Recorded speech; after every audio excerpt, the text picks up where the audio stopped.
తెలంగాణ రాష్ట్రంలో ఎంతోమంది నిరుపేదలకు ఒక స్వప్నం ఉంది.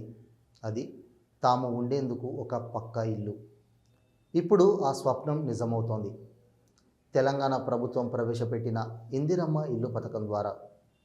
ఈ పథకం ద్వారా లక్షలాది మంది ప్రజలు పక్కా ఇల్లు కలిగి బాగుపడే అవకాశం ఉంది. ఇందిరమ్మ ఇల్లు అంటే ఏమిటి? ఇది తెలంగాణ రాష్ట్ర ప్రభుత్వం ప్రారంభించిన ఒక గొప్ప గృహ నిర్మాణ పథకం. ఇల్లు లేని నిరుపేదలకు, ఆర్థికంగా వెనుకబడిన వర్గాలకు పక్కా ఇల్లు కల్పించడమే దీని ప్రధాన ఉద్దేశం. ఈ పథకం ద్వారా లబ్ధిదారులకు 2 విధాలుగా సహాయం అందుతుంది. సొంత స్థలం ఉన్నవారికి 5 లక్షల ఆర్థిక సహాయం, స్థలం లేని వారికి స్థలం కూడా ఆర్థిక సాయం కూడా. ఇంతేకాదు ఎస్సీ, ఎస్టీ వర్గాలకు అదనంగా 1 లక్షతో మొత్తం 6 లక్షల సాయం అందుతుంది. ఇల్లు నిర్మాణ దశల ప్రకారం డబ్బు వదిలిస్తారు.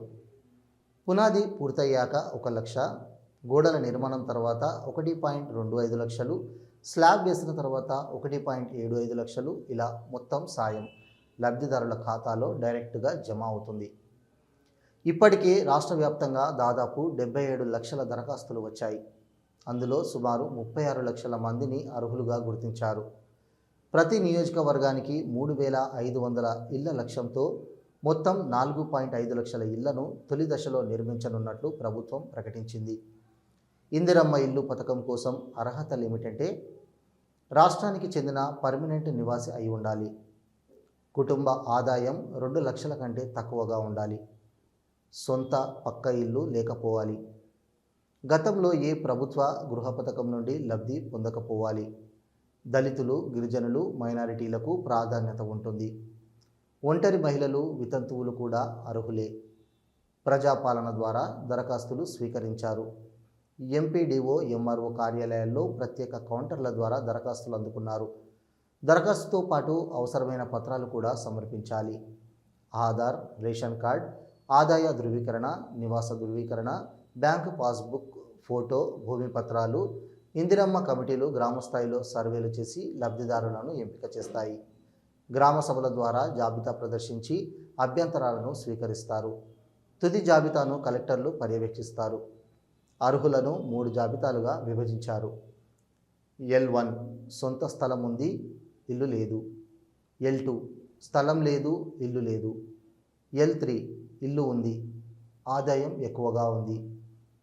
ఇందిరమ్మ యాప్ ద్వారా లబ్ధిదారుల వివరాలు, నిర్మాణ దశల ఫోటోలు, జియో ట్యాగింగ్ ఆధారంగా చక్కటి ట్రాకింగ్ జరుగుతోంది.